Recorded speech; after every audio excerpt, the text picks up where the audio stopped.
Muy buenas noches, amados hermanos. Dios les bendiga grandemente. Damos gracias al Señor que nos permite una vez más poder compartir con ustedes en esta noche un estudio de su palabra en el libro de Apocalipsis. A lo largo de los últimos meses hemos estado estudiando el mismo y le damos gracias a Dios por todo lo que en él hemos aprendido. En los tiempos actuales en los cuales estamos viviendo tanta incertidumbre y tanta confusión, al único a quien podemos nosotros aferrarnos es al Señor. Él nos da seguridad, Él nos da confianza. Hace 2 días, o mejor dicho, hace un día, el día de ayer, con mis hermanas de la Unión Femenil, compartí un mensaje en el Salmo 3. Y en ese Salmo 3 se nos habla de la experiencia de David cuando era perseguido por su hijo Absalón, quien trataba la manera de usurpar el trono que le pertenecía a su padre. Y David está en medio del bosque, rodeado de enemigos. Las expresiones de las personas hacia él no eran nada favorables. Se hacían hasta la pregunta, o mejor dicho, decían la afirmación: no hay salvación de Dios para él.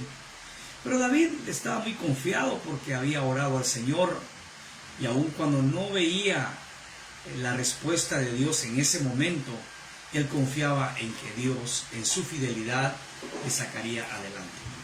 Esa actitud es la que debemos nosotros de tomar en la actualidad, aquellos creyentes en Cristo, porque las noticias alrededor de nuestro no son nada agradables, son muy desagradables. Se le suma esto que los noticieros las hacen todavía más desagradables, pero no podemos apartar de una realidad, que la situación para nada está fácil, está difícil. Tenemos que ser conscientes de todo ello y por lo tanto también tenemos que cuidarnos. Pero sabe, esto no será para siempre así.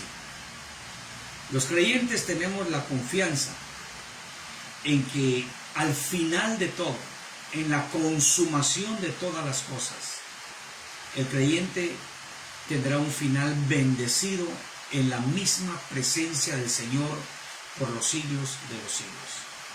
Si hablamos de males, hemos visto en el libro de Apocalipsis que males mayores le esperan a la humanidad y le esperan a este mundo en los tiempos de la tribulación y la gran tribulación, la cual para algunos comentaristas y teólogos cristianos se dice que la iglesia no habrá de sufrirla. Para otros dicen que tampoco podemos tener la certeza de que no la vayamos a pasar. Independientemente de las diferencias que tengan entre estos estudiosos de la palabra, en lo que sí estamos seguros a la hora de llegar al final del libro de Apocalipsis, sí vemos que la iglesia, los creyentes, los hijos de Dios, sí tenemos asegurada una vida eterna con Él. Y será una vida de gozo. Ya no habrá tristeza, ya no habrá dolor, ya no habrá llanto, ya no habrá pecado. Todo será gozo en la santa presencia del Señor. Y en esta noche,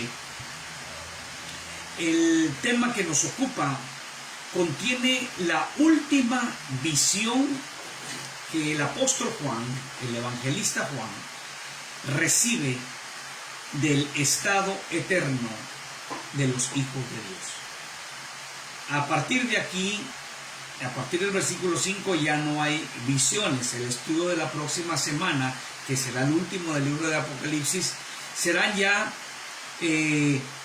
la urgencia con la que el ángel que trae la revelación le da a Juan para que comunique todas estas noticias, si le quieren llamar así, toda esta revelación de Dios y la promesa de Cristo de que volvería pronto por su iglesia. Pero hoy veremos esa última visión que Juan tiene, que contiene el estado eterno del creyente.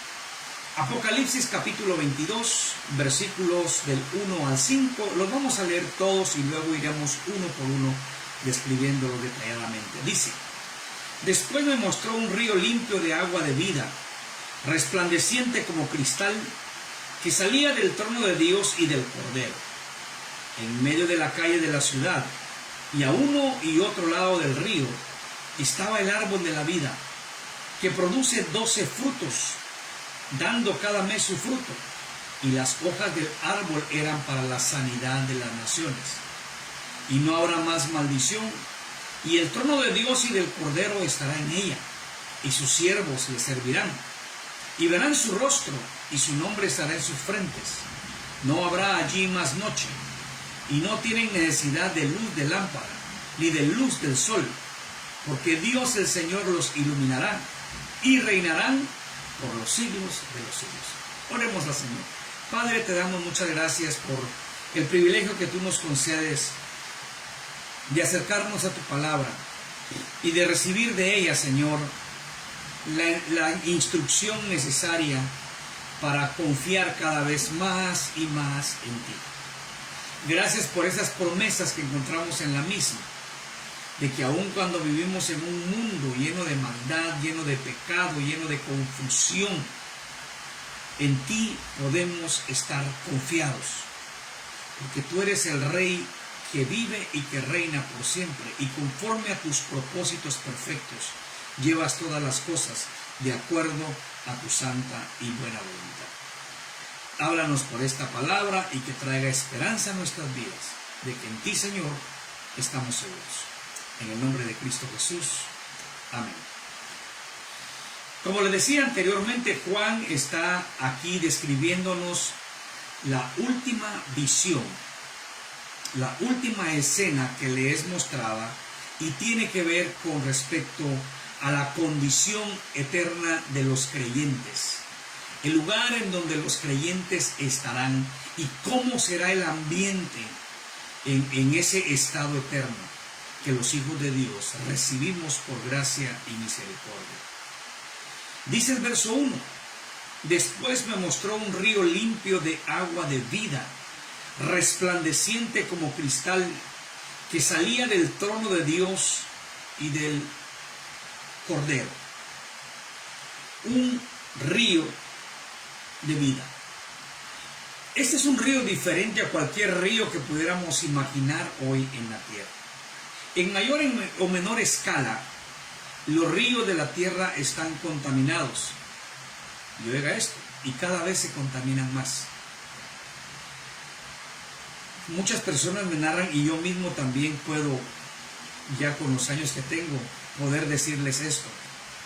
Anteriormente habían ríos con un caudal grande de agua. Algunos de ellos se han convertido en riachuelos, y algunos otros hoy han desaparecido. Muchos de ellos están sumamente contaminados. Hoy podríamos decir es muy difícil encontrar un río completamente limpio, porque independientemente de los lugares y donde sea que se cuiden los recursos naturales, no hay río que esté libre plenamente, totalmente de contaminación. Este río es distinto. Este río es completamente diferente, porque no es un río que está gobernado por los hombres, sino que es un río que procede del trono de Dios. Por eso es que es un río limpio y es un río de agua de vida, porque todo lo que proviene de Dios es limpio. Y todo lo que proviene de Dios es para vida. Dios es un Dios de vida. Y nosotros, cuando vemos esto, mis hermanos, tenemos que entender la importancia que para nosotros representa hoy el buscar la presencia de Dios y recibir de Dios lo que necesitamos para tener vidas limpias, para poder gozar de las bendiciones del Señor. La escena es esa escena que nos narra aquí Juan, es una escena la cual nosotros contemplaremos por los siglos de los siglos, admirando más y más a aquel que creó todas las cosas. Este es un río limpio. Así como aquel río que estaba en los principios. Yo quiero llevarle al libro de Génesis, porque en la Biblia, en sus comienzos, encontramos un río que se divide luego en 4 brazos, dice ahí, ¿no? Y termina con un río. En Génesis 2, el verso 10 dice: y salía de Edén un río para regar el huerto, y de ahí se repartía en 4 brazos. Recuerde, cuando usted lee este versículo, todavía el pecado no había hecho su entrada. Todavía Adán y Eva estaban en una condición de inocencia, de perfección delante de Dios. O sea, ese también era un río limpio que provenía de aquella limpia creación que Dios había hecho. Obviamente, este río más adelante se contamina, porque el pecado del hombre todo lo contamina. Pero cuando fue creado por Dios, todo lo que Dios creó, dice la Biblia, fue bueno, y fue bueno en gran manera. Pues este río sale del trono de Dios, viene del trono de Dios y del Cordero. Ese término también se nos habla en el capítulo 21, verso 22, y no vi en el templo, porque el Señor Dios Todopoderoso es el templo de ella y el Cordero. Nuevamente, cuando habla aquí de Dios y del Cordero, se refiere a 2 personas, pero se refiere a un mismo Dios. Nuevamente aquí se nos está presentando una imagen o un pensamiento de que Dios es uno, pero es un Dios que existe y se revela en 3 personas. Aquí se refiere solamente a 2 de ellas, a Dios Padre y a su Hijo, el Cordero de Dios. En el verso 2 dice: en medio de la calle de la ciudad, y a uno y a otro lado del río, estaba el árbol de la vida, que produce 12 frutos, dando cada mes su fruto, y las hojas del árbol eran para la sanidad de las naciones. Habla de una calle. En algunas versiones dice que en medio de la calle es que este río corría. Algunos piensan este río va en medio de la calle, la divide en 2.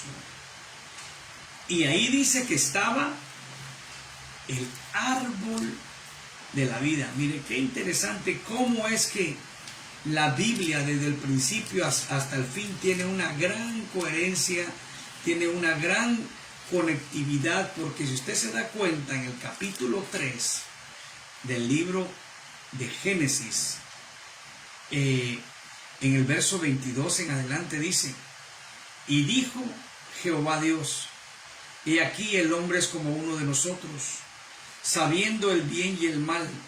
Ahora pues, que no alargue su mano y tome también del árbol de la vida, y coma y viva para siempre. Este árbol ya estaba destinado desde el principio de la creación para que el hombre tuviese comunión eterna con Dios. Y lamentablemente el hombre pecó contra Dios y le fue negado el acceso al árbol de la vida. Siempre había tenido ese cuestionamiento con respecto a cómo es que el hombre tenía a su disposición allá en el Edén todo árbol, incluido el árbol de la vida. Porque si se da cuenta, es hasta que después de que el hombre desobedece que Dios le prohíbe el acceso al mismo y pone un querubín para que no se pueda acceder a él.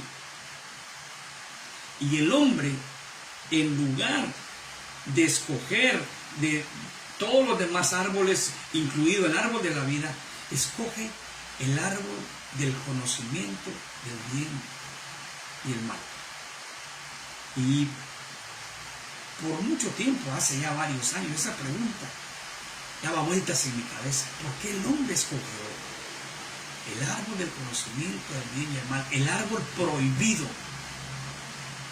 y no escogió los otros a los cuales él tenía acceso, incluido el árbol de la vida. Bueno, la respuesta me viene de una manera muy práctica. Es lo mismo que sucede hoy.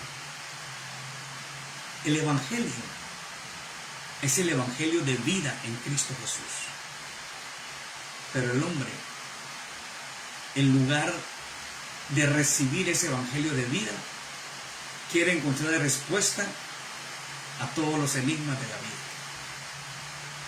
Quiere tener todo el conocimiento, toda la sabiduría, en lugar de tener la vida que Dios ofrece en Cristo Jesús. Y rechazan el Evangelio de Cristo que da vida eterna y siguen interesados en resolver los grandes misterios de la vida, cosa a la cual nunca llegan, porque Dios mismo en su sabiduría divina y en su soberana voluntad ha decidido dejar ciertas cosas escondidas de la capacidad cognitiva del hombre.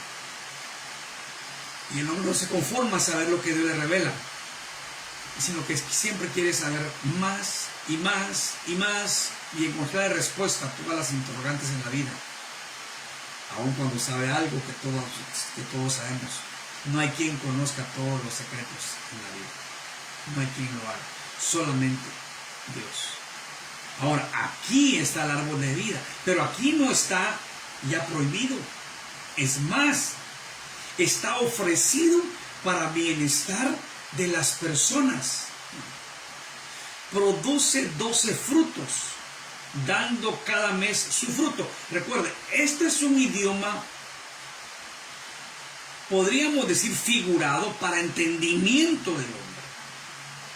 Lo que se está hablando aquí es que este es un árbol que constantemente está dando esa vida a quienes habitan en la presencia de Dios, a quienes habitaremos en la presencia de Dios.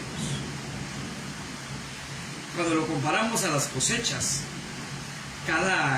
por lo regular cada fruta tiene su temporada, ¿no?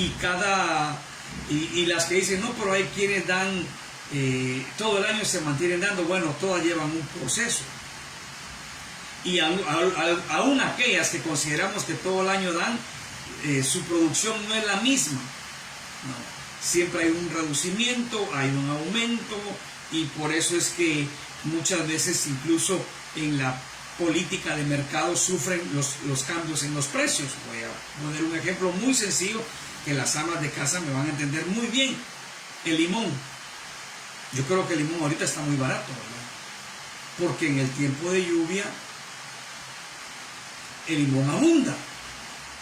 En el tiempo, cuando no hay lluvia, en el tiempo donde se suspende la lluvia, el limón se escasea y es más caro.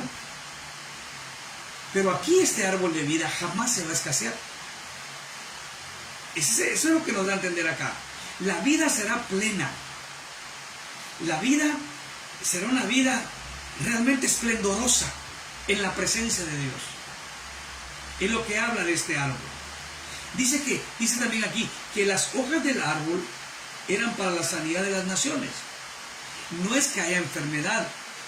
Está hablando que ese árbol es el que trae el consuelo para aquellos que han salido de la tribulación, que salieron de un mundo que les produjo tantos males y encontraron en ese árbol de la vida su sanidad. Pero también la palabra sanidad es la palabra terapia, que se usa para terapia. Y lo que se está hablando aquí es de un mantenimiento continuo de la salud, porque allá no habrá enfermedad. Allá no habrán preocupaciones de las que tenemos hoy y de las que hemos tenido siempre. Sé que del poco más de un año para acá, ya casi 2 años, o un poquito menos de 2 años, el mundo está viviendo esta terrible pandemia. Pero enfermedad ha habido siempre. Preocupaciones han habido siempre por causa de la salud. Y recuerda que si bien es esto algo mundial y que se ha hecho tan grande, recordemos que también hemos tenido crisis de salud en algunas epidemias, ya sea a nivel local, a nivel nacional. Han habido situaciones críticas en otro tipo de enfermedades. Y hay enfermedades que de hecho al hombre se le imposibilita tanto combatirlas que no se han logrado erradicar. Una muy sencilla, de la cual seguramente quienes me están viendo ya lo sufrieron, o solamente que su salud haya sido perfecta por siempre. Pero ¿a quién no nos ha dado gripe? Y no han podido erradicar la gripe. Entonces, siempre han habido. Ahora, en el cielo eso no habrá. En la nueva creación eso no habrá. En la presencia de Dios eso no existe. Entonces, cuando se nos habla acá de la sanidad de las naciones, lo que se nos describe es un estado de salud perfecto. Y mire qué interesante. No lo podremos tener en esta vida. No lo podremos tener en esta tierra. ¿Quién no enferma? ¿Quién no se enferma en esta tierra? Si no es de una cosa, es de otra. Y oiga, en la medida que pasan los años, cada vez se ven más manifestaciones de enfermedad. Por eso el apóstol escribió que el cuerpo físico se va deteriorando, se va desgastando. Pero el espiritual, el interno, lo que Dios nos ha dado, eso se renueva cada día en la presencia de Dios. Y cuando ya la comunión con Dios sea plena en aquel día y sea por los siglos de los siglos, ya no tendremos preocupación alguna de enfermarnos, tendremos cuerpos gloriosos y exaltaremos a Dios por siempre, sin preocupación alguna de las enfermedades, porque ya no existirá, ya no habrá muerte, ya no habrá dolor. Y pasarán los siglos, y pasarán los siglos, y no envejeceremos, estaremos siempre en perfecta condición, porque Dios lo hará por nosotros. En este cuerpo no, en esta vida no. Recuerde, hace algún tiempo nos platicábamos con algunas personas y decimos que cómo van cambiando las conversaciones de acuerdo a la edad que tengamos. Cuando somos jóvenes, antes de los 20, pues nuestras conversaciones están llenas de planes, de proyectos, de las oportunidades que podríamos tener a futuro en nuestras vidas. Cuando estamos entre los 20 o 30, ya los planes son un poquito más serios y empiezan a tomar forma, y ya empezamos nuestras conversaciones ya con las decisiones serias propias de la edad, con quién me caso, o ya me casé, los hijos que voy a tener, el trabajo, etcétera, etcétera. De 30 a 40 ya es un poco más estable la conversación, ya se empieza a hablar del crecimiento de los hijos, de los estudios de los hijos que aún pueden estar pequeños, ¿no? Y todo ese tipo de situaciones que nos lleva a hablar de nuestra familia. De 40 a 50 ya empezamos a hablar de las familias a futuro, los estudios más serios de los hijos, las oportunidades más serias de trabajo, etcétera, etcétera. Cuando llegan los 50, pues bueno, ya los hijos en algunos casos empiezan a hacer sus propias vidas, ya empiezan a desarrollar los trabajos de acuerdo a lo que han estudiado. Algunos tienen hijos que cuando son de 50, un poquito adelante de los 50, empiezan a hacer sus hogares, sus hijos. Y las conversaciones entre las amistades es ya más: ¿de qué enfermedad usted padece? ¿Qué medicina le está tomando? ¿Qué le duele? O a veces mejor que no le duele, que a veces es más fácil localizar qué es lo que no duele que lo que duele. Porque así es el proceso de la vida que tenemos acá. Y esto por causa del pecado. Pero en la eternidad ya no habrá nada de eso. Todo será gozo en la santa presencia del Señor.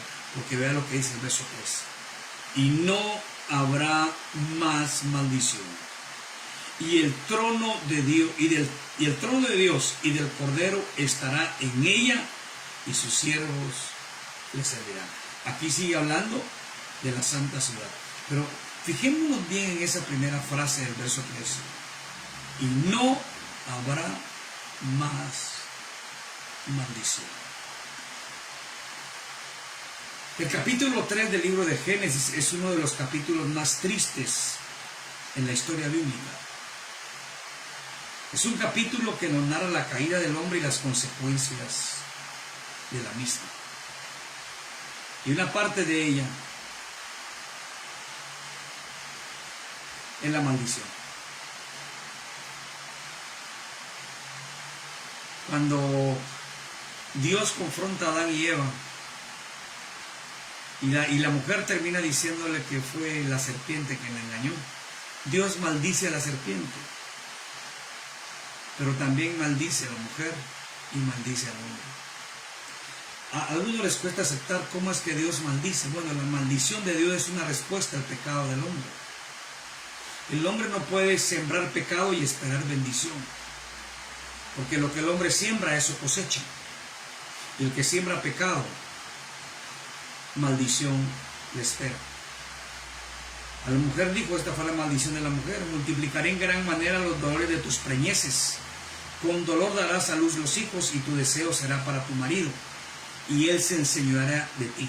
Y al hombre dijo, por cuanto obedeciste a la voz de tu mujer y comiste del árbol que te mandé, diciendo, no comerás de él, maldita será la tierra por tu causa, con dolor comerás de ella todos los días de tu vida. Espinos y cardos te producirá, y comerás plantas del campo. Con el sudor de tu rostro comerás el pan hasta que vuelvas a la tierra, porque de ella fuiste tomado, pues polvo eres, y al polvo volverás. Y amó a Adán el nombre de su mujer Eva, por cuanto ella era madre de todos los vivientes. Y Jehová Dios hizo al hombre y a su mujer túnicas de pieles, y los vistió. Y el verso 23, y lo sacó Jehová del huerto del Edén, para que labrase la tierra de que fue tomado. Echó pues fuera al hombre, y puso al oriente del huerto del Edén querubines y una espada encendida que revolvía por todos lados, para guardar el camino del árbol de la vida. El pecado del hombre causó que el hombre fuera echado de la presencia de Dios, privado de aquella comunión de un lugar maravilloso que Dios había creado para él. Pero ahora en Apocalipsis se nos dice que ya no habrá más maldición. Ahora, tengámonos aquí un momento. Y yo estaba pensando en qué punto del estudio comparto esto. No fue quitado nada más porque Dios sea bueno, porque Dios sea amor. Y si bien es cierto, el origen de todo esto es precisamente sí, que Dios es amor y Dios es bueno y misericordioso, no se quitó nada más porque sí. Y aquí es donde uno debe de valorar lo que Cristo hizo en la cruz. Él tomó nuestra maldición, haciéndose maldito por causa nuestra, por nuestros pecados. Jesús fue santo, puro y perfecto, nunca cometió un pecado, obedeció de una manera total al Padre. Aún así, fue a la cruz y sobre la cruz recibió la maldición del Padre que nosotros merecíamos, para que nosotros fuéramos favorecidos con el perdón. Y no solamente el perdón, sino la promesa de esta vida que aquí estamos describiendo. Cuán grande es el amor de Cristo, que quiso recibir sobre él el precio que nosotros debíamos pagar. Y ese precio era para que nosotros fuéramos condenados por toda la eternidad. Pero cuando leemos Apocalipsis dice que estaremos en un lugar donde no va a haber maldición. ¿Pero por qué? Porque Cristo la recibió por nosotros. Cristo vivió la horrenda experiencia de ser identificado con el pecado, aunque era el Cordero puro de Dios. Sufrió esa momentánea separación del Padre para recuperar para nosotros lo que el pecado nos hizo perder. Valoremos el sacrificio de Cristo y vivamos para la gloria de Dios. Tengamos en alta estima el amor que Él nos tuvo y que sea Él el centro de nuestras vidas, y dediquémonos cada día, porque la maldición desaparece, no porque nosotros hayamos hecho los méritos, sino porque Cristo lo pagó en la cruz. Ya no habrá más maldición, porque Cristo tomó la maldición sobre sí y la clavó en la cruz. Y por eso es muy triste cuando una persona, ofreciéndole esa agua de vida en Cristo, la rechaza, porque no puede esperar otra cosa que la maldición de Dios, porque no quiso refugiarse en Cristo y recibirle como el Señor y Salvador, sabiendo que Él ya pagó por eso. No habrá más maldición. Y dice, y el trono de Dios y del Cordero estará en ella, y su siervo le servirá. Está hablando de la ciudad. Está hablando de la ciudad, donde está aquella calle, donde está aquel río limpio de vida, donde está el árbol de la vida, que da su fruto, uno cada mes, tiene hojas para sanidad, para salud perfecta, y ya no hay maldición. Allí estará ubicado el trono de Dios y del Cordero, porque ahí será un gobierno perfecto. El milenio será una muestra de un gobierno perfecto liderado por Cristo.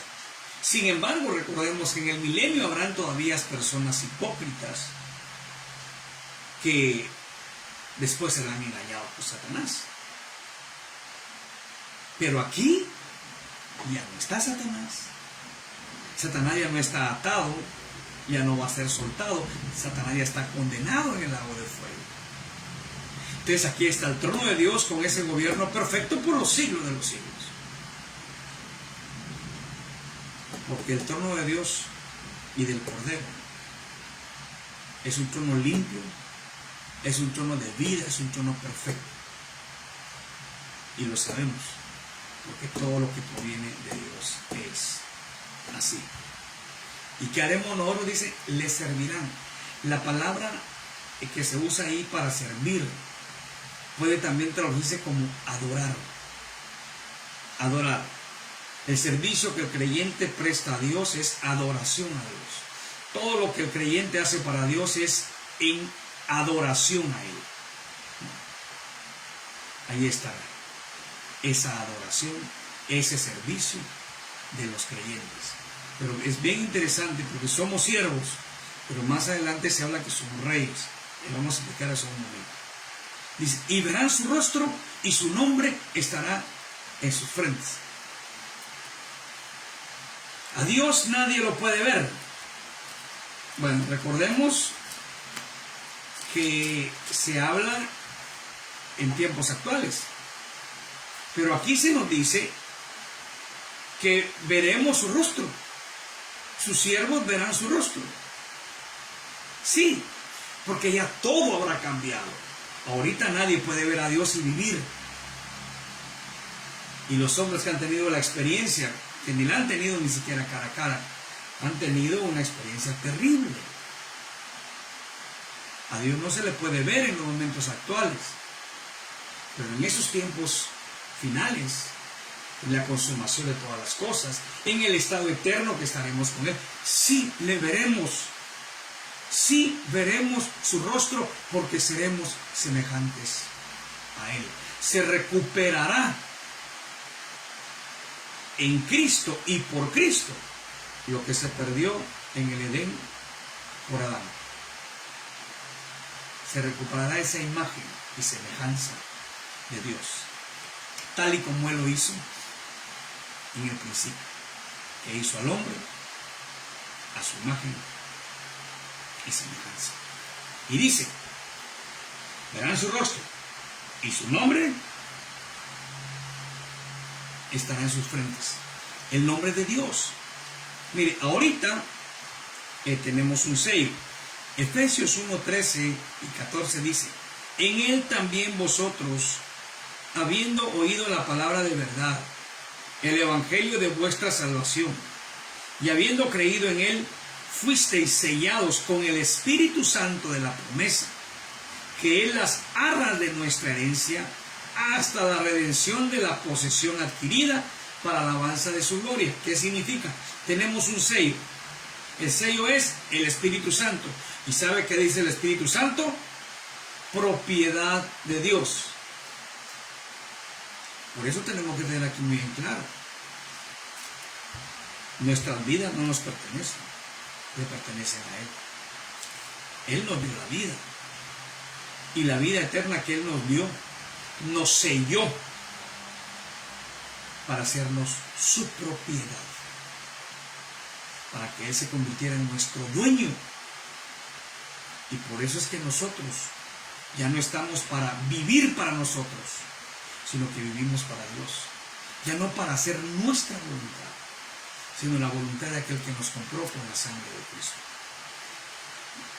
Entonces, pero en aquel tiempo ya no será un sello en el corazón, sino que será un sello en la frente, un nombre en la frente, el nombre de Dios, pertenencia de Dios. Este es mi hijo. Verso 5.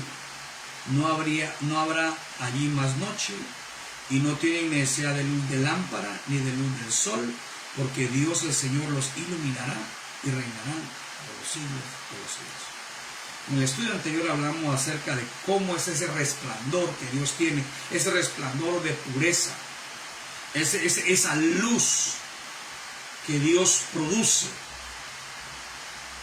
No habrá sol. ¿Por qué? Porque es Dios mismo quien irradia la luz, la claridad que se necesita, al punto que no habrá noche. No habrá noche. No tenemos necesidad de lámparas. No tenemos necesidad de ninguna otra clase de luz. Porque es Dios quien nos ilumina. Mire, qué interesante, porque en esta vida también necesitamos la luz de Dios. Claro, en aquel entonces, en ese tiempo final, en ese estado final de los creyentes, será algo ininterrumpido.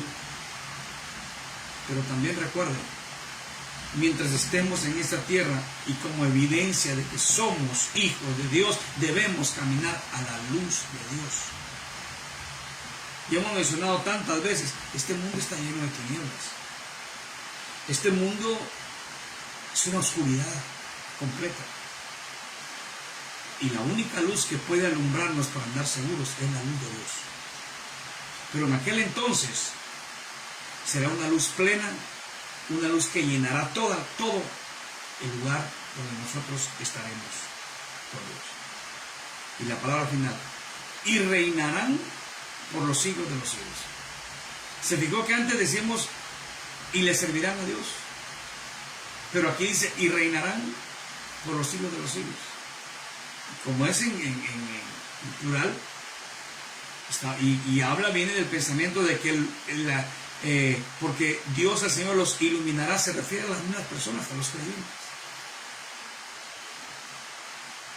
Siervos reinantes, servidores de Dios, adoradores de Dios, reinando para siempre con Dios.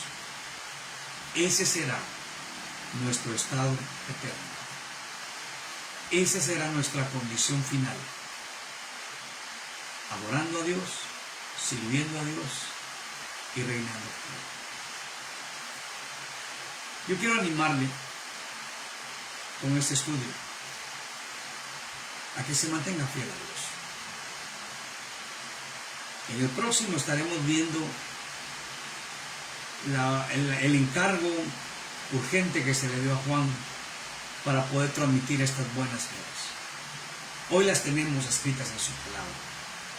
Y mire, cuando vemos esto, ya no necesitamos más. ¿Sabe que este mundo es un atractivo peligroso que puede encandilarnos para no permitirnos ver lo que realmente vale la pena, lo que realmente tiene valor? Y es vivir para siempre en la presencia de Dios. Recordemos que en este mundo estamos de paso y es solo un tiempo de prueba para que nosotros demos a conocer si verdaderamente queremos vivir con Dios. Pero este mundo va a pasar. Ya lo hemos visto en estudios anteriores, todo será consumido por fuego.